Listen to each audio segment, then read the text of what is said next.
Demak, qisqacha qoidalar tushuntirib o'tildi. Asosiy jang esa boshlanish arafasida. Ha do'stlar, ushbu qarama-qarshilik 80 kilogramm vazn toifasida bo'lib o'tadi. Bilasiz, Hotanbek Boynazarov yarim o'rta vazn toifasi 77,1 kilogrammda faoliyat olib boradi. Har ikkisi g'alabali seriyaga ega, mag'lubiyat yo'q. Birinchi raund boshlandi. Aytib o'tilganidek, Hotam Boynazarovning bazasi belbog'lik kurash va buni MMA'da ajoyib tarzda qo'llayotgan vakillarimizdan biri sanaladi. Albatta, Hotanbek Boynazarov ayni damda O'zbekiston MMA vakillari ichida eng uzun g'alabali seriyaga ega jangchilar qatoriga kiradi. 12 g'alabali seriya bu ancha-muncha gap degani, chunki UFC'ga yaqin turgan jangchilarimizdan biri. Ha, Warriors chempioni. Magomed Habib Ramazanov esa yaxshi qo'l, aniq. 5 g'alabali seriya qayd etgan Magomed Habib. Barcha g'alabalari muddatdan avval, 4 ta g'alabasi birinchi raundning o'zidayoq, umuman hakamlar qarorigacha jang qilmagan bu jangchi. Demak, bugun testdan o'tishi mumkin yoki mana o'zining belbog'lik kurashini ko'rsatib qo'ydi mana do'stlar. Demak, birinchi urinishdayoq takedown amalga oshyapti. Ha do'stlar. Mana bunday vaziyatda ajoyib foydalanadi Hotam Boynazarov. Panjarani ushlamaslikni aytdi referi.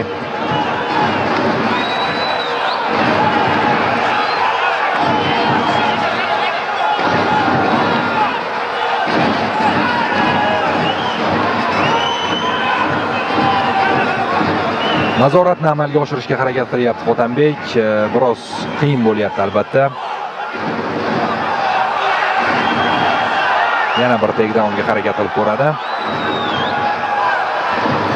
Chiqib ketdi albatta Ramazonov. Hotanbek Boynazarov Hamza Chimayevning sparring partnyor hisoblanadi. Buni ham eslatib o'tamiz. Kerakli o'sha mashg'ulot yig'inlariga aynan Hotanbekni Hamza Chimayev taklif etadi.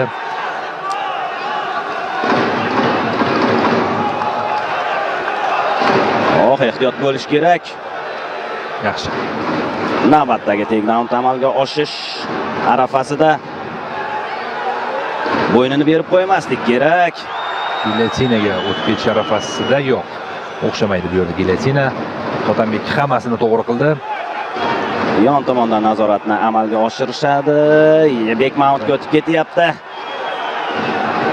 Boynazarov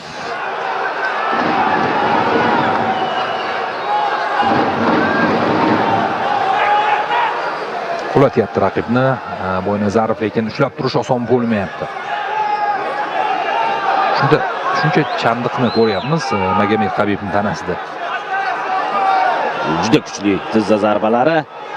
O'sha Warriors chempionlik kamari uchun jangda ozarbayjonlik Tohir Abdullayev bilan ham jang xuddi shu ssenariy ostida kechgan edi do'stlar. Hotam Boynazarovning birinchi murabbiyi Azizbek Mirkomilov hisoblanadi. Hozirda Nurullo Mirzayev qo'l ostida mashg'ulotlar olib boradi. Shuningdek, Taka MMA Fit zalida Husan Majlimov qo'l ostida ham tayyorgarlik olib boradi do'stlar. Klinch holatida tizza zarbalarini yo'llayapti Hotanbek.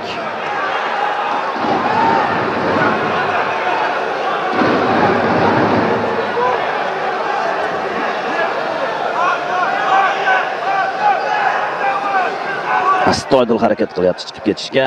Ramazonov yaxshi nazoratni amalga oshiryapti. Boynazarov umuman olganda Boynazarovlar polvonlar sulolasi sanaladi. Bekmount qiyin holatga tushiryapti raqibini. Hotanbek. Zarbalar kerak, mana shunday zarbalar. Bo'g'ishning imkoni bo'lmayaptimi? Zarbalar yo'llayverish kerak.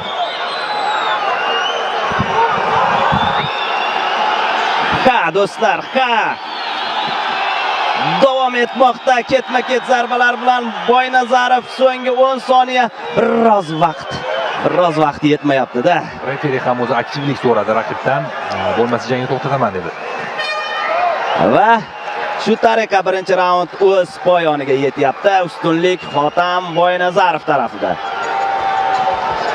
Og'ir jang bo'lyapti dog'istonlik jangchi uchun.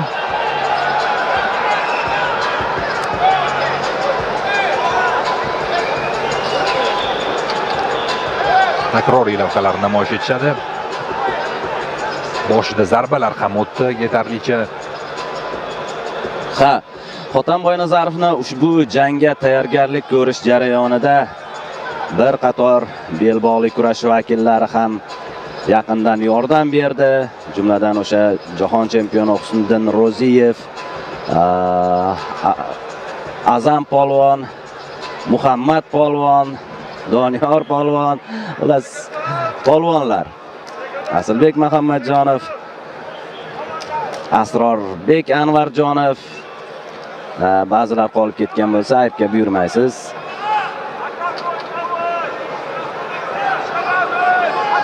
Demak, ikkinchi raund boshlanmoqda do'stlar. Eslatib o'taman, bu jang asosiy jang bo'lgani uchun 5 raund bo'lib o'tadi. Va haftadan 5 raundgacha cho'ziladimi degan savol ham uyg'onib qoldi birinchi raundni ko'rib. Ertaroq tugay qolsin, albatta. Otambek Boynazarov g'alabani ertaroq nishonlasin deb umid qilamiz.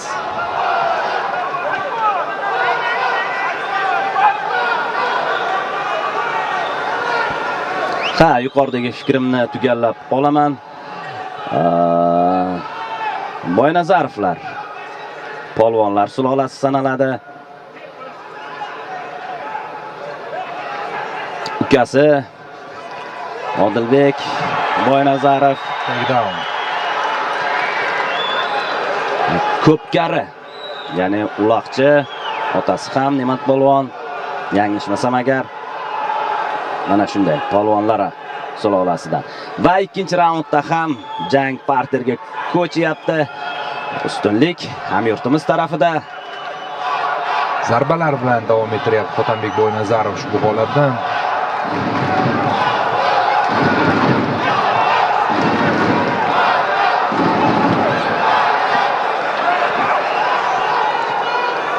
Ajoyib. Back mount. Mana endi vaqt ko'proq. Mana endi hali to'liq o'ta olmadi oyog'i.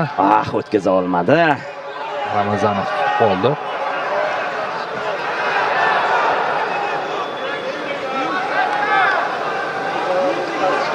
Yaxshi. Kerak mana shunday hammer fistlar. Yo'q, bermaydi.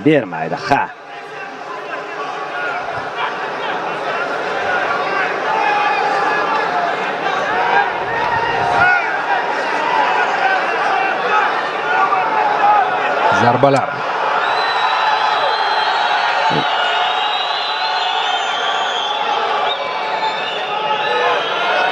Hozir pozitsiyani yaxshilashga Kimurami?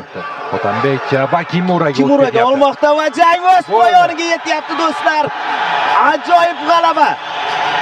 Otambek Boynazarov muddatidan oldin Kimura bilan jangni o'z yakuniga yetkazyapti. Do'stlar, albatta ushbu ajoyib g'alaba bilan tabriklaymiz barchani. Eng qizig'i, raqib taslim bo'lish belgisini bermagan ekan va norozi bo'ldi referidan hozir jangni to'xtatgani uchun.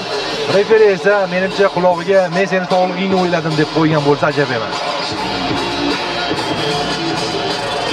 Do'stlar, mana takroriy lavha kuzatamiz. Qani? Mana Kimuraga o'tib ketayotgan bir palla. Kimura mana baqirgan ekan. Baqirgan, lekin mana norozilik bildirgan, hozir ko'rasiz. Taslim bo'lmagani uchun, aynan taslim bo'lish belgisini bermagani uchun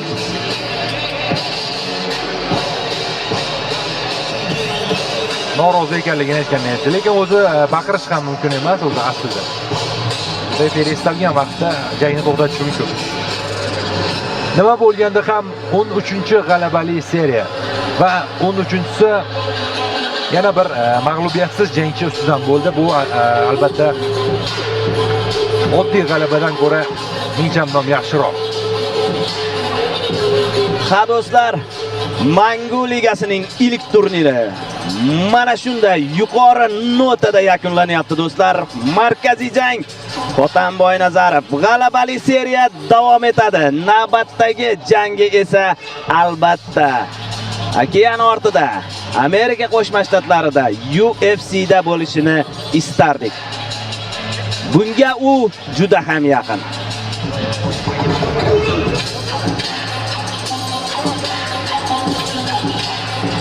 Mana Nurullo Mirzayev, Feruz Usmonov.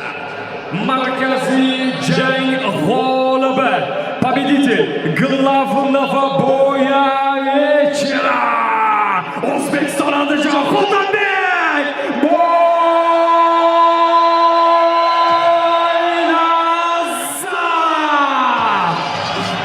Rasmiy e'lonni ham eshitib oldik.